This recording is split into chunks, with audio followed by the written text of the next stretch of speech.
வரலாற்றில் இன்னும் தீர்க்கப்படாத மர்மங்கள். எண் 1. ரங்குஸ்கா ஈவெண்ட். 1908 ஜூன் 30 அன்று ரஷ்யாவின் சைபீரியாவில் உள்ள துங்குஸ்கா என்ற பகுதியில் திடீரென மிகப்பெரிய வெடிப்பு ஏற்பட்டது.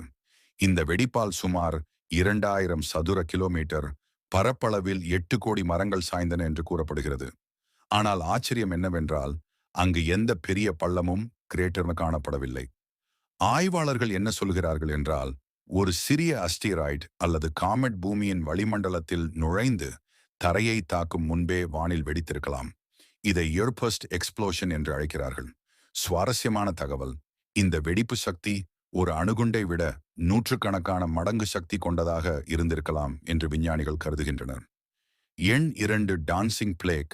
1518 ஆண்டு இன்றைய ஸ்ட்ராஸ்பர்க் நகரத்தில், அப்போது ஹோலி ரோமன் எம்பயர் பகுதி, ஒரு பெண் திடீரென தெருவில் காரணமே இல்லாமல் நடனமாடத் தொடங்கினார். சில நாட்களில் அவருடன் பலர் சேர்ந்து நூற்றுக்கணக்கான மக்கள் தொடர்ந்து பல நாட்கள் ஆடினார்கள். சிலர் சோர்வு, இதய பிரச்சனை, பகவாதம் போன்ற காரணங்களால் இறந்ததாக கூறப்படுகிறது. இதற்கான உறுதியான பதில் இன்னும் இல்லை. ஆனால் சில கோட்பாடுகள் உள்ளன. மாஸ் ஹிஸ்டீரியா, கூட்டு மன அழுத்தம், பயம் மற்றும் மன அழுத்தத்தால் மக்கள் இதை பின்பற்றி இருக்கலாம். சுவாரஸ்யமான தகவல், மக்கள் நிறுத்த முடியாமல் நாட்களாக ஆடியது இந்த சம்பவத்தை இன்னும் மர்மமாக்குகிறது. எண் 3. ராங்கோராங்கோ கிளிஃப்ஸ். ராங்கோராங்கோ என்பது உலகின் மிக மர்மமான எழுத்து முறைகளில் ஒன்று. இது ஈஸ்டர் ஐலேண்ட், ராபா நூயி பகுதியில் கண்டுபிடிக்கப்பட்டது. ரொங்கோரோங்கோ கிளிஃப்ஸ் என்பது மரத்தட்டுகளில் செதுக்கப்பட்ட பழமையான சின்ன எழுத்துகள். இந்த சின்னங்களில் மனிதர்கள், பறவைகள், விலங்குகள் மற்றும் விசித்திரமான வடிவங்கள் காணப்படுகின்றன. இது ராபா நூயி மக்களின் பழைய எழுத்து முறை என்று நம்பப்படுகிறது. ஆனால் இதுவரை யாராலும் முழுமையாக டீகோட் செய்ய முடியவில்லை. பல மரத்தட்டுகள் காலப்போக்கில் அழிந்து விட்டதால் இதை புரிந்து கொள்வது இன்னும் கடினமாக உள்ளது. சுவாரஸ்யமான தகவல், இதை சிலர் உலகின் இன்னும் புரியாத மர்ம எழுத்து என்றும் அழைக்கிறார்கள். நோ 4 மலேசிய ஃபிளைட் 370 MS 370 என்பது உலகின் மிகப்பெரிய விமான மர்மங்களில் ஒன்று.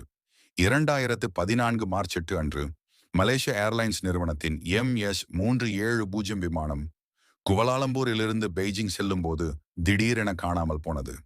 விமானத்தில் 239 பேர் இருந்தனர். புறப்பட்ட சில நேரத்தில் விமானத்துடன் இருந்த தொடர்பு துண்டிக்கப்பட்டது. ரேடார் தகவல் படி விமானம் திடீரென பாதையை மாற்றி தெற்கு இந்தியன் ஓஷன் நோக்கி சென்றதாக நம்பப்படுகிறது. மர்மம், பல ஆண்டுகள் தேடியும் விமானத்தின் முழு பகுதி இன்னும் கண்டுபிடிக்கப்படவில்லை. சில உடைந்த பாகங்கள் மட்டும் கடற்கரைகளில் கிடைத்தன. எண் 5. ரோனோக் கோலனி என்பது அமெரிக்க வரலாற்றில் மிகவும் மர்மமான குடியேற்றங்களில் ஒன்று. இது 1587 இங்கிலாந்து மக்கள் அமைத்த குடியேற்றம். இடம் ரோனோக் ஐலேண்ட். தலைவராக ஜான் ஒயிட் இருந்தார். அவர் உதவி பெற இங்கிலாந்து சென்ற பின் 3 ஆண்டுகள் கழித்து திரும்பி வந்தபோது முழு குடியேற்றமும் காணாமல் போயிருந்தது. குரோடோவன் என்ற வார்த்தை மட்டும் ஒரு மரத்தில் பொறிக்கப்பட்டிருந்தது. இன்றும் இது ஒரு மர்மமான காணாமல் போன காலனி என்று கருதப்படுகிறது. அவர்கள் வேறு இன மக்களுடன் சேர்ந்தார்களா, பட்டினியால் இறந்தார்களா அல்லது தாக்கப்பட்டார்களா என்பது தெளிவாக தெரியவில்லை. Number 6. Don Cooper incident. 1971 November 24 அன்று ஒரு மர்மமான நபர் டேன் கூப்பர் என்ற பெயரில் விமான டிக்கெட் வாங்கினார். அவர் அமெரிக்காவில் ஒரு விமானத்தில் ஏறி தன்னிடம் குண்டு, பாம்ப் இருப்பதாக கூறினார்.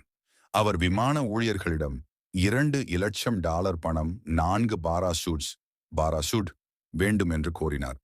பணம் கிடைத்த பிறகு பயணிகளை விடுவித்தார். பின்னர் விமானம் பறந்து கொண்டிருந்த போது அவர் பாராசூட் கொண்டு விமானத்திலிருந்து குதித்தார். அதன் பிறகு அவர் எங்கே போனார் என்பது இன்று வரை தெரியவில்லை. எண் 7. மேரி செலஸ்ட் கோஸ்ட் ஷிப். 1872 ஆண்டு இந்த கப்பல் அட்லாண்டிக் ஓஷன் பகுதியில் யாரும் இல்லாமல் மிதந்து கொண்டிருந்தது.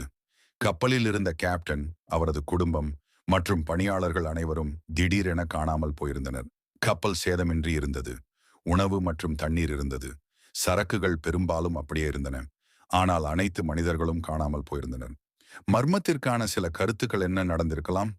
கருத்துக்கள்: புயல் அல்லது கடல் அலைகள் ஆபத்து என்று நினைத்து லைஃப் போட்டில் வெளியேறியிருக்கலாம். ஆல்கஹால் வெடிப்பு பயம். கப்பலில் இருந்த இண்டஸ்ட்ரியல் ஆல்கஹால் சரக்குகள் காரணமாக வெடிப்பு ஏற்படும் என பயந்திருக்கலாம். கடல் கொள்ளையர்கள் ஆனால் திருட்டு ஆதாரம் கிடைக்கவில்லை. அமானுஷ்ய கதை. சிலர் பேய் கப்பல் என்று கூறினாலும் இதற்கு அறிவியல் ஆதாரம் இல்லை. எண் 8 சோடர் செயல்திறன் 1945 டிசம்பர் 24 கிறிஸ்துமஸ் இரவு அமெரிக்காவின் வெஸ்ட் வெர்ஜினியா மாநிலத்தில் உள்ள ஒரு வீட்டில் திடீரென தீ விபத்து ஏற்பட்டது. அந்த வீட்டில் வாழ்ந்த சோடர் குடும்பத்தின் 10 குழந்தைகளில் 5 பேர் காணாமல் போனார்கள்.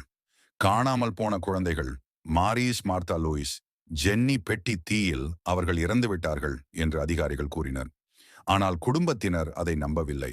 சிலர் அந்த குழந்தைகள் உயிருடன் வேறு இடத்தில் காணப்பட்டதாக கூறினர்.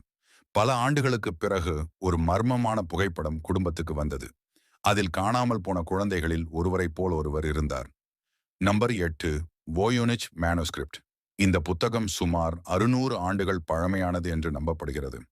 இது 15ஆம் நூற்றாண்டில் எழுதப்பட்டதாக ஆய்வாளர்கள் கருதுகின்றனர். இந்த புத்தகத்தில் யாருக்கும் புரியாத மர்ம மொழி அல்லது எழுத்துக்கள், விசித்திரமான செடிகள் மற்றும் மூலிகை ஓவியங்கள், வானியல், மருத்துவம் போன்றவற்றைப் போல தோன்றும் படங்கள், மர்மமான மனித உருவங்கள் உள்ளன. இந்த புத்தகத்தில் உள்ள எழுத்துக்களை இன்று வரை யாராலும் முழுமையாக படிக்க முடியவில்லை. உலகின் சிறந்த மொழியியல் நிபுணர்கள், விஞ்ஞானிகள் மற்றும் குறியீட்டு நிபுணர்களும் முயற்சி செய்துள்ளனர். சிலர் இது ஒரு ரகசிய குறியீட்டு புஸ்தகம், தெரியாத மொழியில் எழுதப்பட்ட நூல் அல்லது ஒரு போலி ஹாக்ஸ் என்று நம்புகிறார்கள். 1912 ஆம் ஆண்டு பழைய புத்தக வியாபாரியான வில்ஃப்ரிட் வாய்னிச் இந்த நூலை கண்டுபிடித்தார். அதனால் இதற்கு வாய்னிச் மேனுஸ்கிரிப்ட் என்று பெயர் வந்தது. Number 9 England Stonehenge. ஸ்டோன்ஹெஞ்ச் என்பது இங்கிலாந்து நாட்டில் இருக்கும் ஆயிரக்கணக்கான ஆண்டுகள் பழமையான கற்கள் அமைப்பு ஆகும். இது சுமார் 4500 முதல் 5000 வரை ஆண்டுகளுக்கு முன்பு கட்டப்பட்டதாக கருதப்படுகிறது. 1 பெரிய கற்களை கொண்டு வந்தது. ஸ்டோன்ஹெஞ்சில் உள்ள சில பெரிய கற்கள் சார்சன் ஸ்டோன்ஸ் சுமார் 25 டன் எடை கொண்டவை. அவை பல கிலோமீட்டர் தூரத்திலிருந்து கொண்டு வரப்பட்டன. சில சிறிய ப்ளூ ஸ்டோன்ஸ் கற்கள் வேல்ஸ் பகுதியிலிருந்து சுமார் 240 கிலோமீட்டர் தூரம் கொண்டு வரப்பட்டதாக நம்பப்படுகிறது. 2 கற்களை நகர்த்திய முறை. அந்த காலத்தில் இயந்திரங்கள் இல்லாததால் மர உருளைகள், வுடன் ரோலர்ஸ், கயிறுகள், மனிதர்கள் சேர்ந்து இழுக்கும் முறை சில நேரங்களில் நீர்வழி போக்குவரத்து பயன்படுத்தப்பட்டிருக்கலாம் என்று ஆய்வாளர்கள் கருதுகின்றனர். 3 கற்களை நிமிர்த்தி வைத்தது. முதலில் பெரிய குழிகள் தோண்டப்பட்டன. பிறகு கற்களை சாய்த்து நிமிர்த்தி மேலே உள்ள கற்களை மர மேடைகள் மூலம் உயர்த்தி வைத்திருக்கலாம். இதற்கான சரியான பதில் இன்னும் தெரியவில்லை. ஆனால் சில கருத்துக்கள் மத வழிபாட்டு இடம், சூரியன் மற்றும் காலநிலை கண்காணிப்பு, மையம், கல்லறை அல்லது நினைவிடம். சுவாரஸ்ய தகவல், இன்றும் ஸ்டோன்ஹெஞ்ச் எப்படி அந்த காலத்தில் இவ்வளவு துல்லியமாக கட்டப்பட்டது என்பது ஒரு பெரிய மர்மமாகவே கருதப்படுகிறது. Number 10 Cleopatra. 7th பிலோபாட்டோர்வின் கல்லறை உலகின் மிகப்பெரிய தீர்க்கப்படாத மர்மங்களில் ஒன்று. கிளியோபாட்ராவின் கல்லறை மர்மம். கிளியோபாட்ரா கிறிஸ்துவுக்கு முன் 30இல் இறந்தார். அவர் மற்றும் அவரது காதலர் மார்க் ஆண்டனி இருவரும் ஒன்றாக அடக்கம் செய்யப்பட்டதாக பழைய வரலாற்றாளர்கள் கூறுகிறார்கள். ஆனால் அவர்களின் சரியான கல்லறை இடம் இன்னும் கண்டுபிடிக்கப்படவில்லை. பல ஆராய்ச்சியாளர்கள் டபோசிரிஸ் மெக்னா என்ற இடத்தில் இருக்கலாம் என்று நம்புகிறார்கள். அங்கு சுரங்கங்கள், சிலைகள், நாணயங்கள் போன்றவை கண்டுபிடிக்கப்பட்டுள்ளன. ஆனால் கிளியோபாட்ராவின் கல்லறை இன்னும் உறுதி செய்யப்படவில்லை. இந்த வீடியோ உங்களுக்கு பிடிச்சிருந்தா லைக் பண்ணுங்க, கமெண்ட் பண்ணுங்க, மறக்காம நம்ம சேனல் சப்ஸ்கிரைப் பண்ணுங்க.